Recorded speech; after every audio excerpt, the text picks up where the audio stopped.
शिक्षित बेरोजगारों ने अप्लाई किया है। अप्लाई भी करना जरूरी है। 10,08,000 में से 2,65,000 आवेदन अपूर्ण थे। जिन्होंने अप्लाई किया उनको रिटर्न हो गए। 1,90,873 जिनका अभी बेरोजगारी भत्ता चालू है। 37,235 ही वो आवेदन हैं जो कि क्लियर हो गए हैं और उनको बेरोजगारी भत्ता अगले टर्म से 1 तारीख से मिलना शुरू हो जाएगा।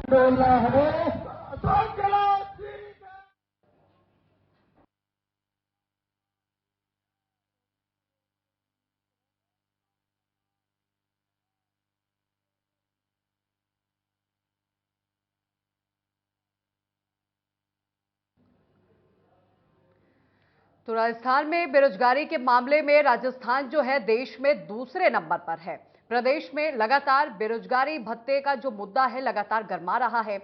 ऐसे में राजस्थान सरकार लगातार तमाम दावे करती है कि युवाओं को रोजगार के लिए तमाम जो वैकेंसियां हैं वो निकाली जा रही है, लेकिन दूसरी तरफ जो राजस्थान की तस्वीरें लगातार सामने आ रही है, तमाम तरह के जो पेपर है वो भी आउट हो रहे हैं।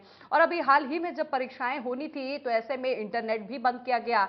इंटरनेट बंदी को भी लेकर तमाम तरह के सवाल जो है वो विपक्ष की तरफ से उठाया गया। विपक्ष ने कहा कि अपराध रोकना है या व्यापार रोकना है, दुनिया में कहीं भी नेटबंदी होती है, सबसे ज्यादा जो आंकड़े सामने आते हैं वो राजस्थान में आते हैं।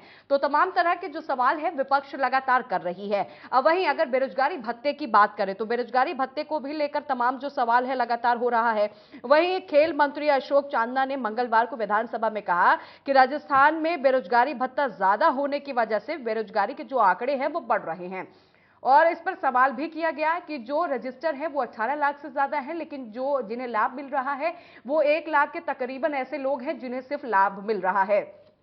तो राजस्थान में बेरोजगारी जो है लगातार चरम पर है। और अभी हाल ही में जब राजस्थान का बजट पारित हुआ तो ऐसे में मुख्यमंत्री अशोक गहलोत ने भी कहा कि 1 लाख से ज्यादा युवाओं को नौकरी मिलेगी। लेकिन अगर हम आंकड़ों पर नजर डालें तो राजस्थान जो है देश के दूसरे नंबर पर है बेरोजगारी में। बेरोजगार युवा जो है लगातार यहां पर मांग कर रहे हैं कि उन्हें नौकरी दी जाए। और ऐसे में अब बेरोजगारी भत्ते को भी लेकर जो सवाल है वो भी हो रहे हैं। अब आखिर इन बेरोजगारों का सहारा कौन बनेगा? 18 लाख बेरोजगारों का कौन लेगा जिम्मेदारी? राजस्थान बेरोजगारी के मामले पर दूसरे नंबर पर है। अब सवाल ये भी है कि अगर सरकार तमाम वैकेंसी तमाम योजनाओं की बात करती है, ऐसे में जो आंकड़े सामने आए हैं तो दूसरे नंबर पर राजस्थान क्यों है? बेरोजगारी दूर करने के दावों में आखिर सरकार के कितने दम है, ये भी सवाल हम पूछेंगे। और हमारे साथ हमारे गेस्ट इस वक्त जुड़ चुके हैं। पंकज शर्मा है, कांग्रेस के नेता हैं। पंकज जी, बहुत स्वागत है आपका इंडिया न्यूज राजस्थान पर। ये कुछ अमन की है। शैलेंद्र गुर्जर हमारे साथ जुड़े हुए हैं, बीजेपी के नेता हैं। शैलेंद्र जी, आपका भी बहुत स्वागत। उपेंद्र यादव हैं, अध्यक्ष हैं राजस्थान बेरोजगार के, आपका भी उपेंद्र यादव बहुत स्वागत है। सबसे पहले पंकज शर्मा, मैं आपके पास आना चाहूंगी। अगर इतना रोजगार दे रहे हैं तो लेकिन जो आंकड़े सामने आए हैं दूसरे नंबर पर राजस्थान सर कैसे पहुंच गया? अगर इतनी रोजगार की भरमार है तो आंकड़ों में दूसरे नंबर पर राजस्थान कैसे?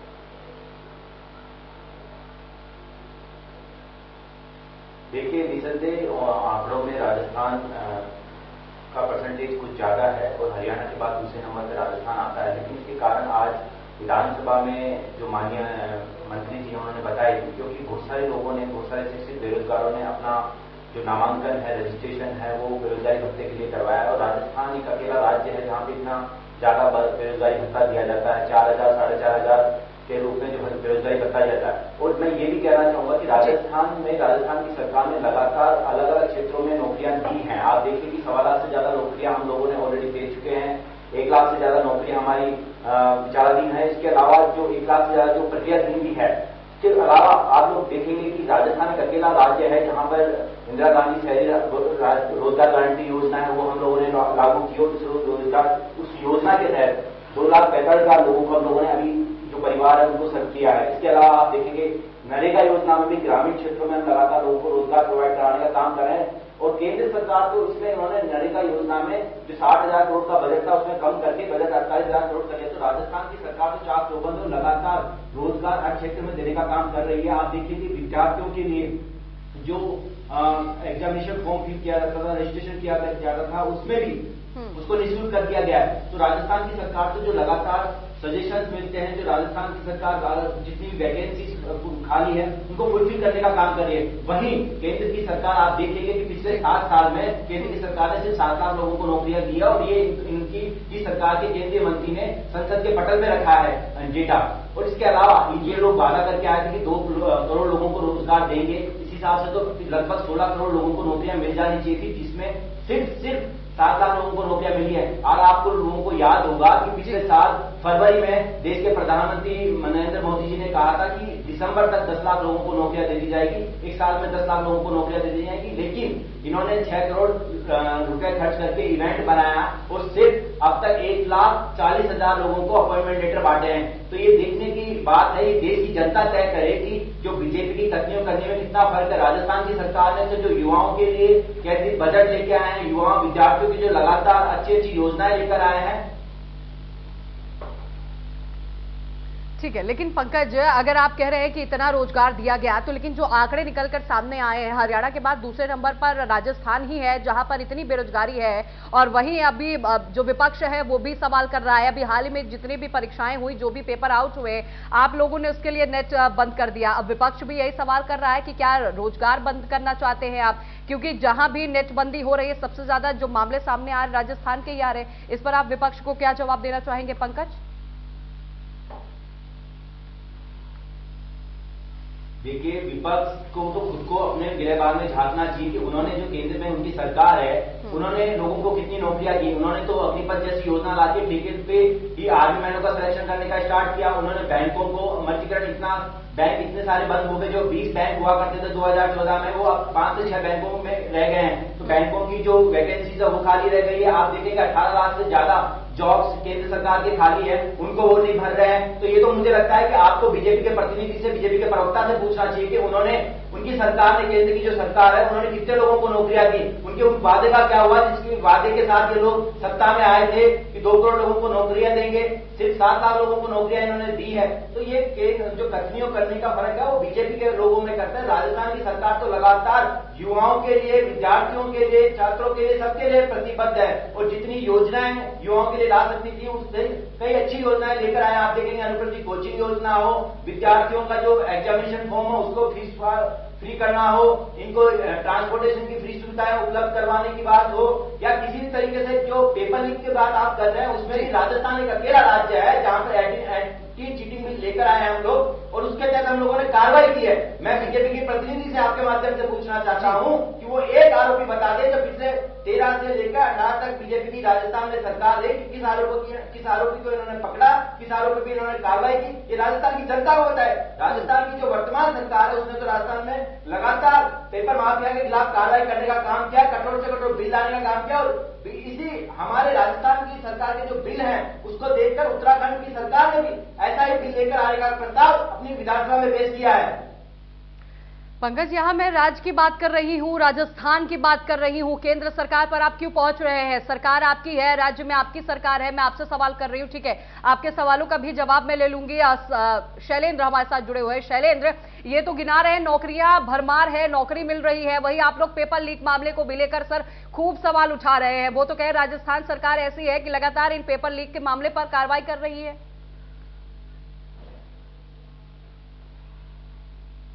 सिमरन जी, जो आपने इनसे प्रश्न किया था उसका जवाब ये नहीं दे पाए कांग्रेस प्रवक्ता। आप देखिए, जो राजस्थान में बेरोजगारी दर है वो हिंदुस्तान में सबसे ज्यादा है। 26% से लेकर 32% तक रही। कभी राजस्थान पहले नंबर पे रहा, कभी दूसरे नंबर पे रहा। दूसरी बात बता देना चाहता हूं कि आज पहले नंबर पर जम्मू कश्मीर है। अब आप देखिए किस तरह से आंकड़ों का खेल ये बताते हैं और आंकड़ों को ही ये झुठलाते हैं। इन्हीं के विधानसभा में इन्हीं के श्रम मंत्री, रोजगार मंत्री ये कह रहे हैं कि 18,40,000 अभ्यर्थी जो शिक्षित बेरोजगार हैं वो रजिस्टर्ड हुए हैं, और उनमें से 1,90,000 विद्यार्थी या अभ्यर्थी जो है वो लाभ ले रहे हैं बेरोजगारी भत्ता का। तो आप देखिए 10% से कम, 10% के लगभग है ये बेरोजगारी भत्ता। अरे आप सुनो तो सर, आप बीच में पंकज जी बोलने दीजिए, आप जवाब दीजिएगा। पंकज जी बोलने दीजिए, पहले उनकी बात कंप्लीट करने दीजिए। पंकज जी बोलने दीजिए, वो आपके वक्त नहीं बोल रहे थे, बोलने दीजिए उनको। आऊंगी आपके पास, आपसे सवाल करूंगी मैं, बोलने दीजिए आप उनको। ये जी सिमरन जी, विधानसभा के पटल पर मंत्री ने कहा है कि 1,90,000 लाभार्थी हो अभी बेरोजगारी भत्ता ले रहे हैं। बेरोजगारी भत्ता देने में विफल ये इसलिए रहे, इन्होंने उसमें शर्त जोड़ दी कि 4 घंटे आपको इंटर्नशिप करनी पड़ेगी, दूसरे जिलों में जाके काम करना पड़ेगा, दूसरे विभागों सरकारी विभाग में अभ्यर्थी पढ़ेगा या काम करेगा। तो इसलिए 10% ही बेरोजगार पंजीकृत बेरोजगार युवाओं को ये बेरोजगारी भत्ता दे पाए। जो 6,22,000 की ये बात कर रहे हैं वो मुख्यमंत्री युवा संबल योजना के तहत बता रहे हैं कि इतने लाभार्थी हुए। अब युवा संबल योजना क्या है ये जरा इनसे पूछिए, पहली बात। दूसरी बात आप देखिए, जो राजस्थान में भर्तियां निकली, 4 साल में ऐसी कोई भर्ती नहीं थी जिसका पेपर लीक नहीं हुआ हो, गड़बड़ियां नहीं हुआ हो, फर्जीवाड़ा नहीं हुआ हो। आप देखिए 18 से ज्यादा पेपर राजस्थान में लीक हुए हैं। एएन, एसआई, लाइब्रेरियन, पटवारी, कांस्टेबल, आरएस और रीट परीक्षा जो बहुत 26 लाख विद्यार्थियों ने दी, वो आउट हो गई। जब भारतीय जनता पार्टी ने आंदोलन किया तब सरकार को उसको रद्द करना पड़ा। और आपने देखा होगा जब ये बता रहे हैं कानून बताया, ऐसा कठोर कानून बनाया कि इनके खुद के शिक्षा मंत्री कहते हैं बीडी कल्ला जी कि हमने ऐसा कानून बनाया कि किसी की हिम्मत नहीं होगी पेपर लीक कर दे। अगले ठीक है शैलेंद्र जी, उनके कानून के बारे में भी बात करूंगी। उपेंद्र जी आपका रुख करूंगी। उपेंद्र, 4 पेपर लीक हो गए। शैलेंद्र जी आऊंगी आपके पास, उपेंद्र जी का रुख करूंगी। उपेंद्र जी, आपने बड़े बड़े आंदोलन किए हैं, बेरोजगारों को लेकर लगातार आपने मुद्दे उठाए हैं। अब जब राजस्थान देश के दूसरे नंबर पर है तो इस पर आप क्या कहेंगे उपेंद्र? देखो, हम तथ्यात्मक बात करेंगे तो बेरोजगारी बढ़ने का कारण क्या है जी। सबसे बड़ी बात पेपर लीक होना, समय पे रोजगार ना मिलना। दूसरी बात, 20 से 21 राज्यों में हम जाएंगे तो राजस्थान के अभ्यर्थियों को इसलिए कहकर बाहर कर दिया जाता है। आप बंगाल में जाओ तो बंगाली, गुजरात में गुजराती, बिहार में बिहार का निवासी हो, पंजाब में पंजाबी विषय करके 20 से 21 राज्यों में राजस्थान वालों को नहीं लेते। यहाँ राजस्थान में सामान्य श्रेणी में बाहर के लोग कितने भी आ सकते हैं, तो ऐसे में बाहर के लोग भी आ रहे हैं। पेपर लीक होने से समय पे रोजगार नहीं मिल पा रहा, तो ये कई बड़े कारण है जिसकी वजह से बेरोजगारी दर बढ़ा है। दूसरी बात, एक चीज और मैं कहना चाहूंगा, जैसे अभी 1 लाख भर्तियों की घोषणा की है इस बजट में, और अभी कांग्रेस के प्रवक्ता ने कहा कि हमने परीक्षा शुल्क माफ कर दिया है, क्योंकि परीक्षा शुल्क माफ तब होगा ना जब 1 लाख भर्तियों की आपने घोषणा की है। हमने धन्यवाद दिया, मैं तो अब आपके चैनल के माध्यम से धन्यवाद देना चाहूंगा। आपने 1 लाख भर्तियों की घोषणा की, आपने हमारे संघर्ष को देखा, युवाओं की पीड़ा को जाना, आपने घोषणा की, लेकिन उनका विभाग वाइज आप वर्गीकरण करिए, कौन से विभागों में कितने पदों पर भर्ती आएगी, कब विज्ञप्ति जारी होगी, कब एग्जाम होगा, उसका पूरा कैलेंडर इनको जारी करना चाहिए। जब विज्ञप्ति जारी होगी, जब युवा बेरोजगार आवेदन करेंगे तभी तो परीक्षा शुल्क का लाभ उठा पाएंगे। ये चीज इनको करना चाहिए। जो 1 लाख जो भर्तियां प्रक्रियाधीन है, जिसमें 6,000 स्कूल व्याख्याता है, 7,000 के करीब जो बेसिक कंप्यूटर अनुदेशक भर्ती है, 5546 पीटीआई भर्ती है, आपके लाइब्रेरियन है, प्रयोगशाला सहायक है, फायरमैन है, मोटर वाहन उपनिरीक्षक है, पशुधन पशु चिकित्सक भर्ती 2019 के 900 पदों पर जो न्यायालय में लंबित है, उसका फैसला अभी तक नहीं करा पाए। तो इन प्रक्रियाधीन 1 लाख भर्तियों को आप अभी दे पाओगे या फिर आचार संहिता में उलझा दोगे? तो इसको भी समय पे दो, जो घोषणा की उनको भी समय पे करिए, तो आप इन भर्तियों को सही समय पे कर पाओगे तो बेरोजगारी दर जो बढ़ा है वो कम हो जाएगा। लेकिन इसको कम करने के लिए आपको समय पे करना होगा। आप प्रक्रियाधीन तो है, लेकिन उनको कब करोगे? आपके पास इसका रोड मैप है, इनको आपको समय पे पूरा करना चाहिए। अक्टूबर पंकज जी, रोड मैप है क्या? 1 लाख की घोषणाएं तो मुख्यमंत्री ने बजट में कर दिया कि 1 लाख रोजगार अब मिलेगा युवाओं को। क्या रूपरेखा तय हो पाई क्या? क्योंकि लगातार आप लोगों पर यही सवाल उठता है कि जो पेपर लीक होते हैं, स्वाभाविक सी बात है, जो बच्चे हैं तैयारी करते हैं, पेपर लीक होते हैं, वो फेल हो जाते हैं, परीक्षाएं रद्द हो जाती हैं और समय निकल जाता है अपराधी को ढूंढने में। ऐसे में रोजगार की कमी तो वैसे ही राजस्थान में है, युवा जो है और बेरोजगार हो रहे हैं। तो 1 लाख की जो घोषणाएं मुख्यमंत्री ने किया है, क्या उसकी रूपरेखा तैयार हो गई? अगर तैयार है तो जवाब दीजिए उपेंद्र जी के सवालों का।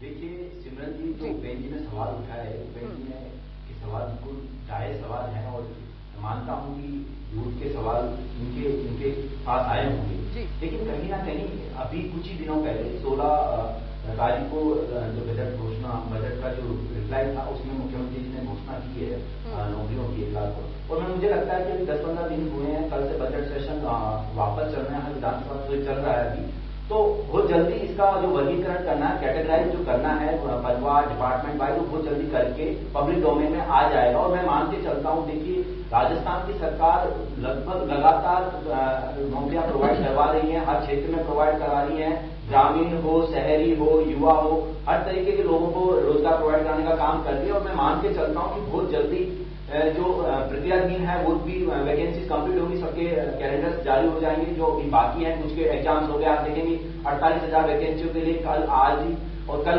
लास्ट डे है, उसमें जो वैकेंसी बची हैं उसमें भी प्रॉपर एग्जामिनेशन हो रहा है। तो ये मान के चलते हैं कि बहुत जल्दी सारी चीजें कंप्लीट हो जाएगी और जो तय समय सीमा है उसमें सारी वैकेंसियां कंप्लीट करवा के जो राजस्थान की सरकार युवाओं के लिए जो प्रतिबद्ध है, उनको रोजगार प्रोवाइड करवाने के लिए प्रतिबद्ध है, वो जो वादा हम लोग करके आए थे राजस्थान की जनता से, राजस्थान के युवाओं से, वो वादा हम लोग कंप्लीट करेंगे। ठीक है, जो वादा आपने किया है वो वादा आप पूरा करेंगे, लेकिन सवाल आप ही पे लगातार हो रहे हैं। शैलेंद्र जी, आपका रुख करूंगी। शैलेंद्र जी, लगातार देखिए खेल मंत्री भी कह रहे हैं कि जो बेरोजगारी भत्ता है वो बढ़ा, पहले 3,000 था, फिर 4,000 किया गया, फिर 4,500 रुपए किया गया। इसी की वजह से लगातार इस तरह की असुविधाएं जो लोगों को हो रही हैं, और आप लोग लगातार सवाल कर रहे हैं कि बेरोजगार लगातार घूम रहे हैं राजस्थान में। उन्होंने रिकॉर्ड भी बताया है कि अगर 21 फरवरी तक की बात करें तो 18,40,044 बेरोजगार जो है वो रजिस्टर हुए हैं। लगातार इनको बेरोजगारी भत्ता दिया जा रहा है राजस्थान सरकार की तरफ से। सिमरन जी, मैं आपको बताऊं, चुनावी घोषणा पत्र में कांग्रेस पार्टी ने कहा था कि हम सारे शिक्षित बेरोजगार युवाओं को भत्ता देंगे। अभी मैंने आपको आंकड़ा बताया जो सदन पे रखा गया है मंत्री जी द्वारा, जिसमें 18.5 लाख बेरोजगार युवा पंजीकृत हुए हैं। सदन में ही मंत्री ने रखा है ये आंकड़े जो है सदन में ही खेल मंत्री ने रखा है, उनमें से उन्हीं के आंकड़े बता रही हूं।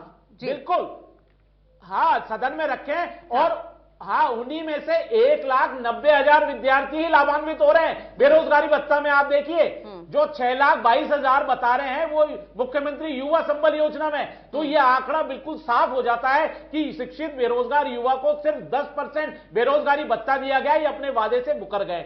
दूसरी बात आप देखिए, ये खुद कांग्रेस के प्रवक्ता ने कहा था कि अभी हम 4.25 साल में 1.25 लाख नौकरियां भर्तियां पूरी कर पाए। आप देखिए, 6 महीने बाद आचार संहिता लग जाएगी, 1 लाख भर्तियां प्रक्रियाधीन है, जिनके पेपर आउट हो रहे हैं, वो प्रक्रिया कैसे पूरी होगी? 1 लाख भर्तियों की घोषणा आपने कर दी बजट में, उसका आपने वर्गीकरण नहीं किया, 6 महीने बाद आचार संहिता लग जाएगी। सिर्फ ये युवाओं को गुमराह करना, गहलोत सरकार ने राजस्थान के युवाओं के अरमानों को, आकांक्षाओं को, आशाओं को, सपनों को चकनाचूर करने का काम किया है। आप देखिए, उपेंद्र जी बैठे हैं, हर महीने इन्होंने आंदोलन किया है, किसी भी भर्ती को लेकर पूरे राजस्थान में घूमे, यूपी तक जाके इन्होंने आंदोलन किया है, गुजरात तक जाके आंदोलन किया है। ये तो राजस्थान में हालात है। अगर युवा रोजगार मांगता है तो उसको लाठियां खानी पड़ती है, जेल में डालना पड़ता है, और ये बोल रहे हैं कि हमने रोजगार दे दिया। आज माहौल विरोधी माहौल है राजस्थान में, युवाओं को बिल्कुल सेटिस्फाई नहीं कर पाए। जहां तक रही केंद्र की बात, मैं इनको याद दिला देना चाहता हूं, यूपीए की सरकार थी, 10 साल में यूपीए की सरकार में सिर्फ 6.5 लाख नौकरियां दी गई थी। 8 साल में माननीय प्रधानमंत्री नरेंद्र मोदी जी की सरकार ने 7.5 लाख 8 साल में सरकारी नौकरियां दे दी और 10 लाख नौकरियां पाइपलाइन में जो हम 2 फरवरी 2024 तक दे देंगे। दूसरी बात, हमने कौशल विकास योजना चला रखी है, जिसमें 3.5 से 4 करोड़ युवाओं को प्रशिक्षित किया गया है, जिन्होंने खुद अपने स्वरोजगार लिया है और दूसरों को रोजगार दिया है। आत्मनिर्भर Bharat, startup, made in India, मुद्रा योजना, इतनी सारी योजनाएं चल रही हैं जिससे करोड़ों युवाओं को रोजगार मिला है, प्रत्यक्ष अप्रत्यक्ष रूप से। शैलेंद्र जी, ये तो आप केंद्र की योजनाएं गिना रहे हैं, ठीक है, आप केंद्र की योजनाएं गिना रहे हैं। शैलेंद्र जी, मेरी बात सुन लीजिए।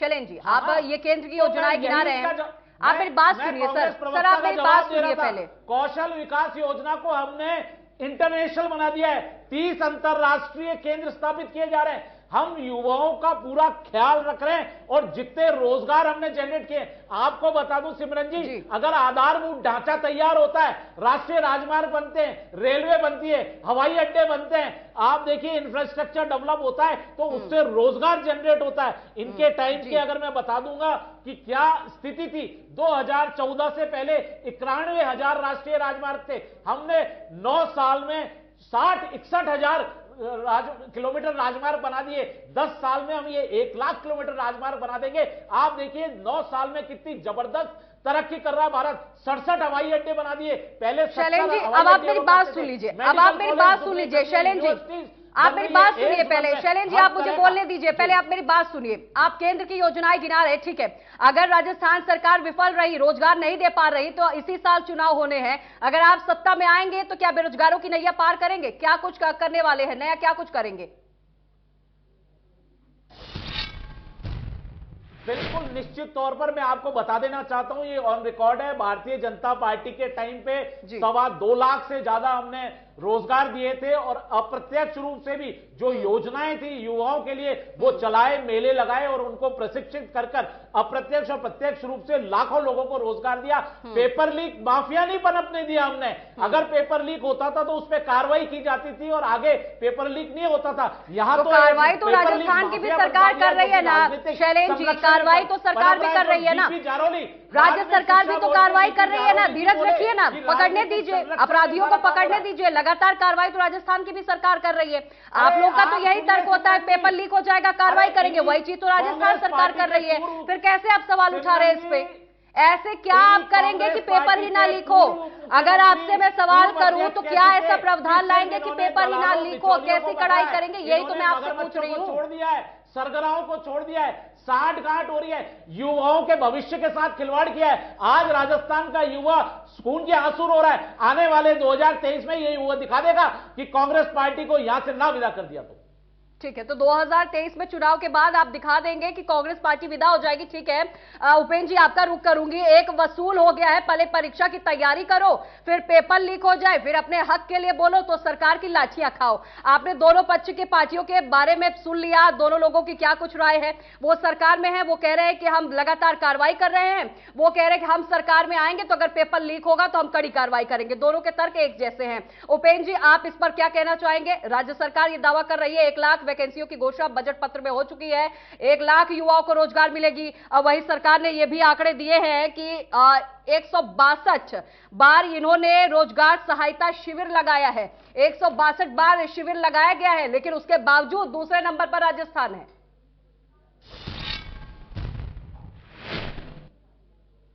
देखो शिवरन जी, दोनों सरकारों की मैंने लाठियां खाई है। पूर्व सरकार जो बीजेपी सरकार थी 5 साल मैंने संघर्ष किया सड़कों पे जी, और ये भी 5 साल होने वाली सड़कों पे संघर्ष कर रहा हूँ। आपने देखा होगा अभी 7 फरवरी को आरपीसी के सामने लाठियां खाई है जी। ये पूछने गए थे कि भूपेंद्र सारण को और सुरेश डाका को कब गिरफ्तार करोगे?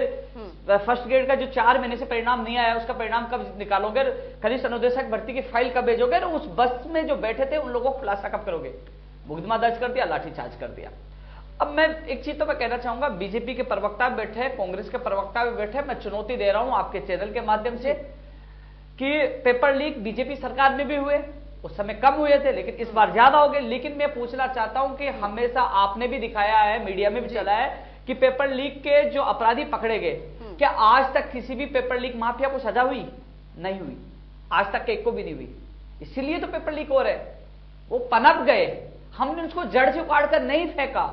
एक बड़ा उदाहरण आपके सामने मैं दे रहा हूं, 19 फरवरी को सीएचओ की एग्जाम होती है और 8:02 पर सुनीता सेन के पास पेपर आ जाता है और वो मुझे 12 बजे फोन करके बताती है। मैं जाके उसको फोन कर पीडीएफ के जब क्वेश्चन मिलाता हूं तो 78 क्वेश्चन मिलते हैं और चेयरमैन मोदी जी को दूसरे दिन सबूत देते हैं और जो पेपर भेजने वाला विनोद मीना यह स्वीकार रहा है कि मेरे पास 7:22 पे आ गया, एक नहीं मैंने 3 जगह भेजा है और मेरे पास 78 नहीं 87 क्वेश्चन आए।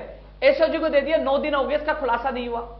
जब पेपर लीक हो गया, जिसके पास पेपर आया जिसने भेजा दोनों स्वीकार रहे, मीडिया सोशल मीडिया में स्वीकार है, तो अभी तक उस सीएचओ भर्ती को निरस्त करके दोबारा क्यों नहीं करवाई गई? क्या होगा पता है? सरकार की इमेज का सवाल है, कुछ ज्ञानी आएंगे, ज्ञान देंगे मुख्यमंत्री जी को भी, अधिकारियों को देंगे, साहब सरकार की इमेज डाउन हो जाएगी, इसको दबा दो। फिर क्या होगा? वो माफिया पनप जाएंगे, माफिया बच जाएंगे और वो बड़ा कांड करेंगे, फिर किसी भर्ती परीक्षा में युवाओं को सपनों को बेचने का काम करेंगे। क्या उनको जड़ से खत्म नहीं करना चाहिए? आज आप देखो चुनाव होते हैं, मतदान केंद्र होते हैं, वहां आप देखें ना, जब तक नेताओं के चुनाव नहीं हो जाते, जब तक वो मतदान की पेटी या ईवीएम जो मशीन है वो जब तक वहां तक नहीं पहुंच जाएगी, सुरक्षित स्थान तक नहीं पहुंच जाएगी, वहां छावनी बन जाती है, वह परिंदा भी पढ़ नहीं मार सकता। और जहां आम आदमी गरीब किसान का बेटा और बेटी जो एग्जाम देने जाती है, जो परीक्षा केंद्र है, वहां से उनके सपनों की पेपरों की पेटी लीक हो जाती है। नेताओं की पेटी लीक क्यों नहीं होती? किसान के आम आदमी पंकज की जी बेटे और जवाब बेटी दीजिए, को आप लोगों के चुनाव की जो पेटियां है, मतदान के वोट की पेटियां लीक नहीं होती। उपेंद्र जी लगातार सवाल पूछ रहे हैं, एक युवा के परीक्षा के पेपर कैसे लीक हो जाते हैं? शासन में आप है, सरकार आपकी है, प्रशासन आपके है, तो कैसे ये पेपर लीक कैसे हो रहे हैं? और ये भी इनके सवालों का जवाब दीजिएगा कि जो लोग पकड़े जा रहे हैं उन पर किस तरह की कार्रवाई करेंगे?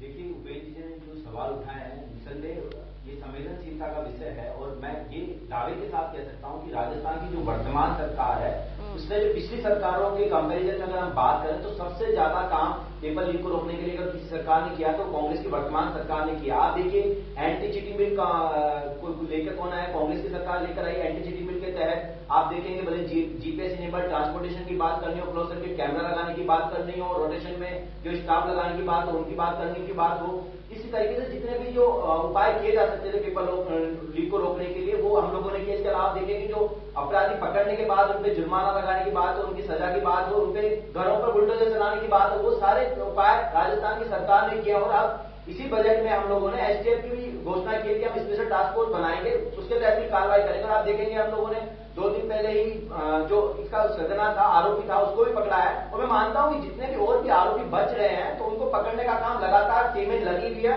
वो बहुत जल्दी उन लोगों को भी पकड़ लिया जाएगा। लेकिन मैं यहाँ बीजेपी के प्रवक्ता बहुत बड़ी बड़ी बातें कर रहे थे, मैं उनसे एक ही सवाल पूछना चाहता हूँ। 2013 से 2018 के बीच लगभग 6 से 7 पेपर इनके लीक हुए। ये यहाँ बैठे हैं, मैं इनसे पूछ रहा हूँ चैलेंज के साथ कि ये एक आरोपी का नाम बता दे कि जिसको इन्होंने पकड़ा हो, इनकी सरकार ने पकड़ा हो और उस पर कार्रवाई हो। और इनसे ये भी पूछना चाहूंगा कि इनकी सरकार ने, राजस्थान की सरकार ने, जो उस समय की वर्तमान सरकार थी, उसने कौन सा बिल लेकर आया जो पेपर माफिया को रोका जा सके? तो देखिए, कहीं ना कहीं करने और करने में फर्क है। हम लोग, राजस्थान की सरकार जो कह रही है वो कर भी रही है, जमीन पे उसे इम्प्लीमेंट भी कर रही है, कानून बना रही है, सुरक्षा चाप जो बंद कर सकते उसे कर लिया। और अगर कोई पेपर लीक हो भी रहा है गलती से तो उसके जो आरोपी है उसको भी पकड़ने का काम कर रहे हैं। हम हर वर्ग में हर तरीके से काम करने का काम करने की कोशिश कर रहे हैं। ठीक है, एक आंकड़े मैं आपसे ये भी जानना चाहूंगी पंकज जी, आपके ही सरकार के खेल मंत्री ने ये आंकड़ा दिया है कि 2019 मतलब जनवरी 2019 से लेकर 23 तक में 1062 रोजगार सहायता शिविर लगाए गए। कितने लोगों को रोजगार मिला?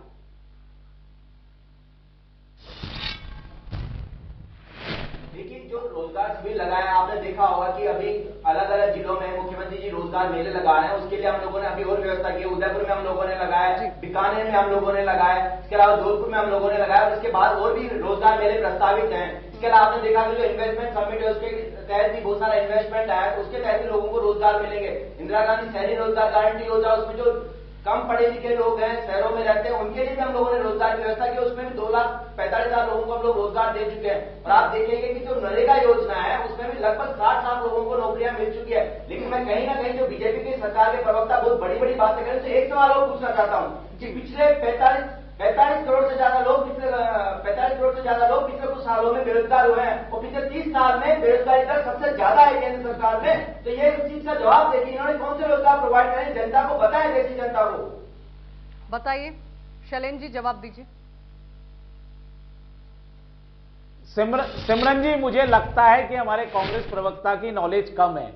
2 से 2.5 साल कोरोना पीरियड में कोविड-19 आया, जो 100 साल की महामारी आई, जिसमें रोजगार छिन गए, आर्थिक व्यवस्थाएं चौपट हो गई विकसित देशों की, तो भी भारत खड़ा रहा। और आपको मैं बता देना चाहता हूं, भारत की बेरोजगार दर को हमने 6% से 7% से ऊपर, 6 से 7% से ऊपर नहीं जाने दिया। राजस्थान की बेरोजगार दर 32%, 33% तक पहुंची है। और इनसे मैं पूछना चाहता हूं, आप देखिए, अरे सुनो तो सही, अब सुनो पंकज जी रुक जाइए, आऊंगी आपके पास। पंकज जी अभी आपके सवाल का ही तो जवाब दे रहे हैं ना। शैलेंद्र जी आपके सवाल का जवाब दे रहे हैं। पंकज जी ठहर जाइए, आऊंगी आपके पास, बोलने दीजिए, फिर आप कहेंगे आप जवाब चाहते हैं, बोलने तो दीजिए। बीजेपी से है, बोले तो दीजिए, फिर आप कहेंगे जवाब चाहते हैं। ना इनके पास, सिमरन जी, ना इनके पास आंकड़ा है।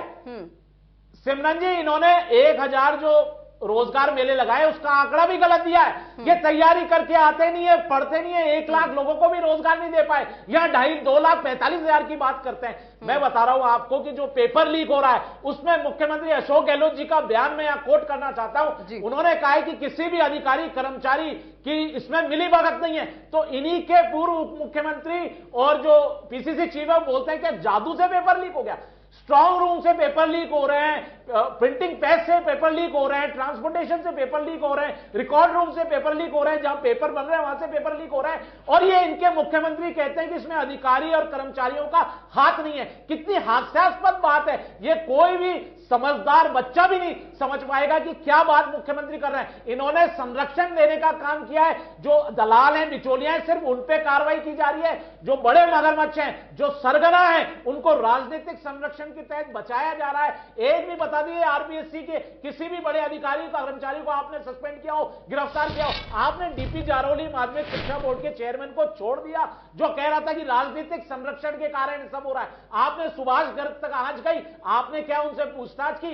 डोटासरा जी जो पहले तत्कालीन शिक्षा मंत्री थे वहां पहुंचे, क्या राजीव गांधी स्टडी सर्किल जिसके मुख्यमंत्री स्वयं कोऑर्डिनेटर है, नेशनल कोऑर्डिनेटर, सीएमओ तक आजदारी थी, तो मुख्यमंत्री को यह बयान इसलिए देना पड़ा क्योंकि उनको सीएमओ उसमें इन्वॉल्व हो रहा था, संरक्षण देने का काम किया। दूसरी बात, एसओजी की क्या कार्य प्रणाली है, कार्यशैली पे इन्हीं के गृह राज्य मंत्री का स्टेटमेंट देखिए सिमरन जी। वो राजेंद्र यादव जी कहते हैं एसओजी तो किसी काम की नहीं है, इसीलिए इन्होंने एसटीएफ फोर्स बनाई है। तो अब आप समझ सकते हैं कांग्रेस पार्टी कितना जबरदस्त झूठ बोल रही है। सिर्फ इन्होंने युवाओं के अरमानों की हत्या की है, उनके सपनों को चकनाचूर किया है, झूठे वादे किए हैं, 1.25 लाख से ज्यादा भर्तियां नहीं दे पाए। मैं 6 महीने बाद आचार संहिता लग जाएगी। आप देखिए युवा भटक रहा है, आर्थिक रूप से उनका परिवार कंगाल हो गया है। उन्होंने कर्जे लेके, जमीन बेच के कर्जा लेके बच्चों को पढ़ा रहे हैं, कोचिंग करा रहे हैं और बच्चा अवसाद में आ गया है, जिससे हमारे कई विद्यार्थी अभ्यर्थी भाइयों ने सुसाइड तक किया है।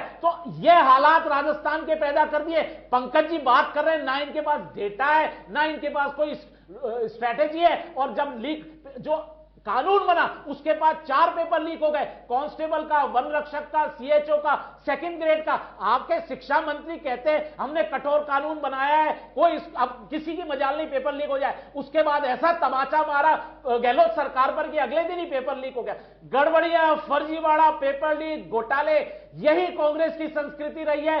भ्रष्टाचारी है कांग्रेस पार्टी। इनके खुद के गांधी परिवार के जो नेता हैं, जो कांग्रेस के सबसे बड़े नेता हैं, वो सब भ्रष्टाचार और फ्रॉड में जमानत पर है। सोनिया गांधी हो, राहुल गांधी हो, रॉबर्ट वाड्रा हो, सब जमानत पर हैं जेल से। तो ये तो इनकी संस्कृति है। ये युवाओं का दर्द क्या समझिए, युवाओं का दर्द भारतीय जनता पार्टी के अध्यक्ष सतीश पूनिया जी ने समझा। उन्होंने सही आंकड़े लेकर बाहर आए, तब मालूम पड़ा कि 10% लोगों को भी बेरोजगारी भत्ता ही नहीं दे पाए, जबकि 2019 में घोषणा की थी इन्होंने जन घोषणा पत्र में, सबको बेरोजगारी भत्ता देंगे, नहीं दे पाए। नौकरियां देंगे, 1.25 लाख नौकरियां तो खुद बोले, 1 लाख नौकरियों की अभी भर्ती प्रक्रिया पूरी नहीं हुई है। उन 1.25 लाख में ठीक है शैलेंद्र जी, जवाब ले लेती हूँ मैं। दे दिया भारतीय जनता पार्टी के समय की 30 एक और सिमरन जी, भारतीय जनता पार्टी के समय की 30-40 हजार भर्तियां जो कांग्रेस के टाइम में पूरी हुई हैं। तो मैं इनसे पूछना चाहता हूं, आपने युवाओं के साथ सिर्फ छल किया है, धोखा दिया है और उनके अरमानों का खून किया है।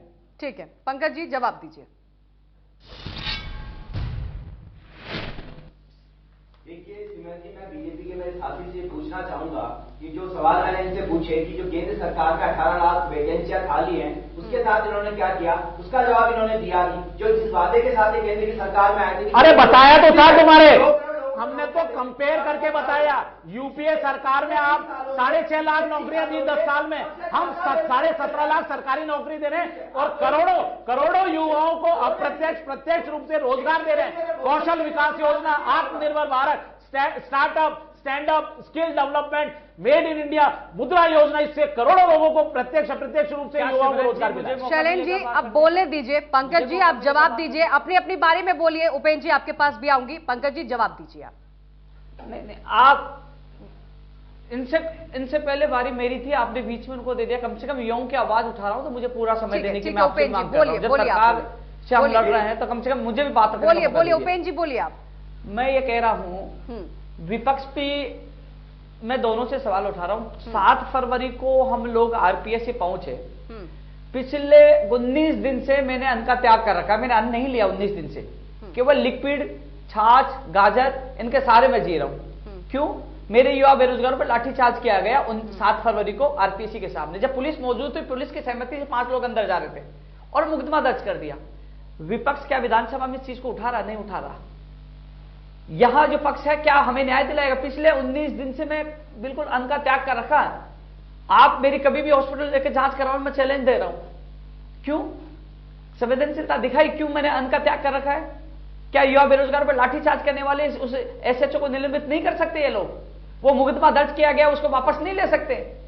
हम कह रहे हैं आप जांच करवाइए। वहां वीडियोग्राफी हम खड़े थे, पीछे से आके लाठीचार्ज कर दिया, मुकदमा दर्ज कर दिया। तो क्या हमें न्याय नहीं चाहिए? आप आपस में बहस करें, बीजेपी वाले जोर से बोलेंगे, कांग्रेस वाले जोर से बोलेंगे। मैं तो हाथ जोड़ के निवेदन करूंगा, एक साथ बैठिए और कहिए राजस्थान पेपर लीक, राजस्थान कब मिलेगा, पेपर कब बनेगा, कब पेपर लीक माफिया का खात्मा होगा। हम मिलकर रास्ता निकालें, युवाओं को समय पे रोजगार मिले और पेपर लीक नहीं और माफिया का खात्मा करें। हम एक दूसरे पर आरोप लगाते हैं, लेकिन उस युवा बेरोजगार की सोचिए जो 2 साल तक तैयारी करता है, मेहनत करता है, कर्जा लेता है, गिरवी जमीन और गहने रखता है, अवसाद में जा रहा है।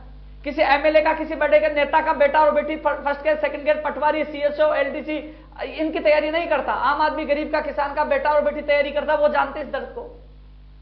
तो आखिरकार उनको दर्द को कब जानना होगा? नेताओं से मैं निवेदन कर रहा हूं। हम लोग आरोप प्रत्यारोप में आपस में राजनीति में उसमें उलझ जाते हैं, लेकिन उस युवा के दर्द को जानकर उसकी समस्याओं को हल करने के लिए आपको पहल करनी होगी। मैंने तो बीजेपी में लाठियां खाई, कांग्रेस में खा रहा हूं। मैं जब कांग्रेस के खिलाफ आवाज उठाता हूं तो कांग्रेस वाले कह रहे थे बीजेपी का है। जब बीजेपी के खिलाफ आवाज उठा रहा था तो ये कांग्रेस का है। अरे मैं किसी का नहीं, मैं युवाओं का हूं। मैं सच के लिए बोलता हूं। जहां कांग्रेस ने अच्छा किया, 1 लाख भर्तियों की घोषणा की, सबसे पहले मैंने धन्यवाद दिया।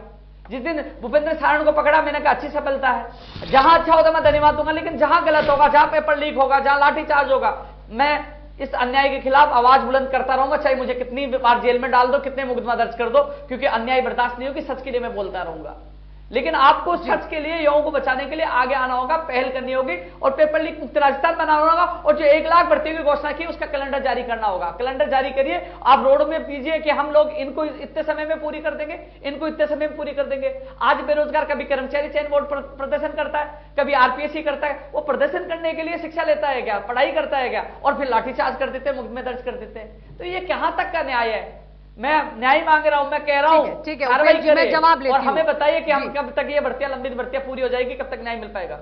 ठीक है। पंकज जी, शैलेंद्र जी, आप दोनों ने सुना, इसीलिए उपेंद्र जी को भी इस डिबेट में शामिल किया गया है, क्योंकि आप दोनों पार्टियां, आप लोगों के पास सिर्फ यही जवाब होता है कि हमारे सरकार में हमने इतना काम किया, बीजेपी ने अपने सरकार में नहीं किया। बीजेपी का कहना है कि राज्य सरकार काम नहीं कर रही है। अब आपने सुन लिया कि एक युवा जो है कितने सालों से वो मेहनत करता है और फिर आपके राज्य में पेपर आउट हो जाता है। आप ये कहकर पल्ला झाड़ लेते हैं कि हम कार्रवाई कर रहे हैं।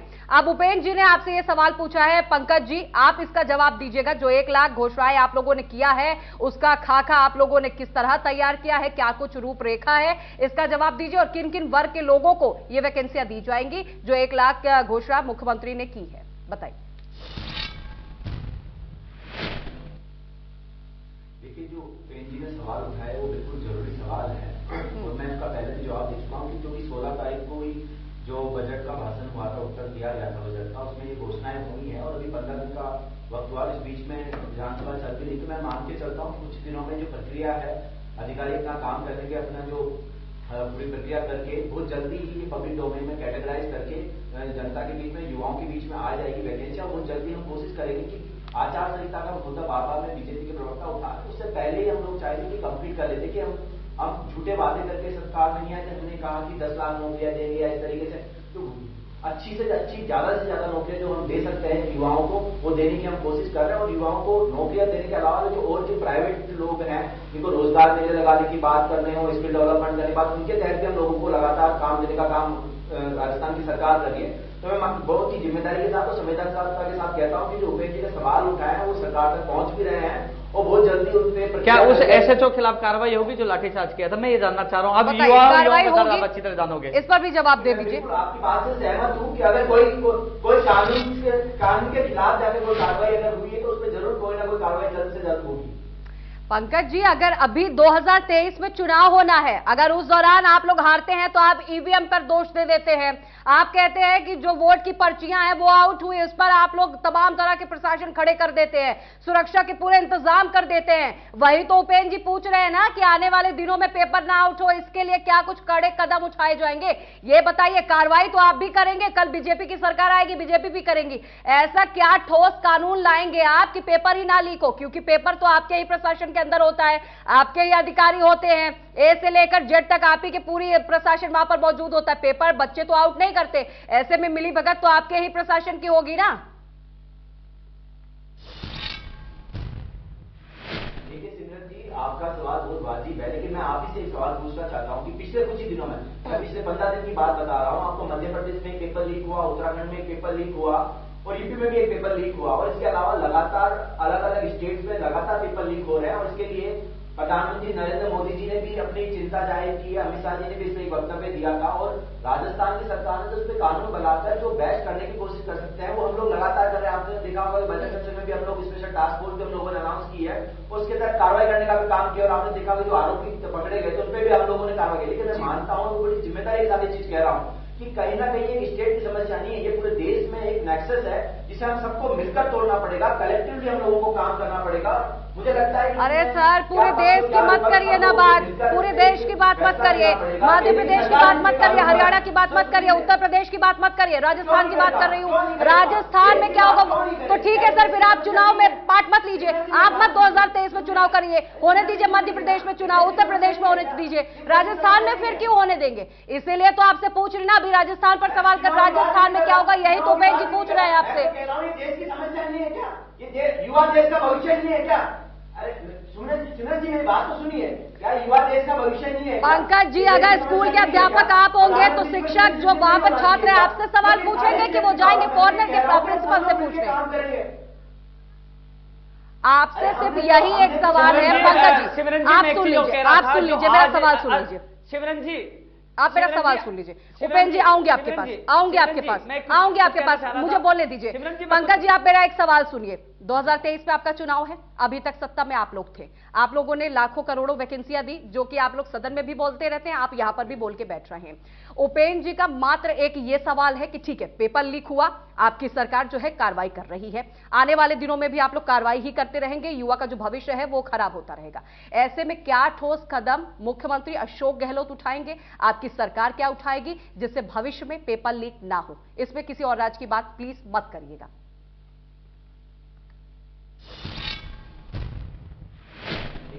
सिमरन जी, आपने जो सवाल उठाया मैं उनका जवाब पहले भी दे चुका हूँ कि राजस्थान की सरकार तो पूरे देश में एक इकलौती सरकार है जो पेपर माफिया को रोकने के लिए, पेपर लीक को रोकने के लिए एंटी चीटिंग बिल लेकर आई है। उस एंटी चीटिंग बिल के तहत जो प्रावधान होने थे, कारावास के होने थे, 10 लाख तक के जुर्माने के होने तक के थे, उनकी जो संपत्तियां कुर्क करने की बात थी वो करने की बात हुई, तो राजस्थान की सरकार ने किया। उससे नेक्स्ट स्टेप पे जाके लोगों ने फास्ट ट्रैक कोर्ट की बात की, एसटीएफ ने बात की कि स्पेशल टास्क फोर्स बनाया जाए, वो भी हम लोगों ने किया है, और जो अभी तक आरोपी नहीं पकड़े गए उनको पकड़ने की बात हम लोगों ने किया। मैं मानता हूँ उपेंद्र जी आप बैठे हैं, इस बात से सहमत होगी, राजस्थान में जितनी कार्रवाई हुई, राजस्थान में जितने काम हुए पेपर लीक को रोकने के लिए उतने किसी भी स्टेट में नहीं हुए। लेकिन मैं यहाँ ये कह रहा हूँ कि बड़ा संवेदनशील मुद्दा है, और ये एक अकेले राज्य राजस्थान की बात नहीं है, ये देश में जितने भी और राज्य हैं जहां पर पेपर लीक लगातार हो रहे हैं, उत्तराखंड हो, मध्य प्रदेश हो, हम सबको कलेक्टिवली एक ऐसा प्रोग्राम बनाना पड़ेगा, एक ऐसा बिल बनाना पड़ेगा, एक ऐसा कानून बनाना पड़ेगा जिससे हम हमारे देश का जो युवा भविष्य है, 65% से ज्यादा यूथ है, उन लोगों के भविष्य को सुरक्षित कर पाएंगे। हम सबकी कलेक्टिवली जिम्मेदारी है। ठीक है, शैलेंद्र जी आपने जवाब दे दिया, उपेंद्र जी आप बोलिए। सिमरन जी, मैं नहीं, मैंने जवाब, अभी मेरे को जवाब देना है। समय की बहुत कमी है, बस आप लोगों के पास 20-20 सेकंड है, आप लोग अपना जवाब दीजिए। उपेंद्र जी आप बोलिए। हाँ, पंकज जी ने मुझे स्पीड में बोला। अशोक चांदना जी का जो बयान है, मैं कहना चाहूंगा उनकी पहले बजट की कनिष्ठ अनुदेशक भर्ती 3000 से ज्यादा पदों पर पिछले 5 महीने से आरपीएस में फाइल पड़ी है।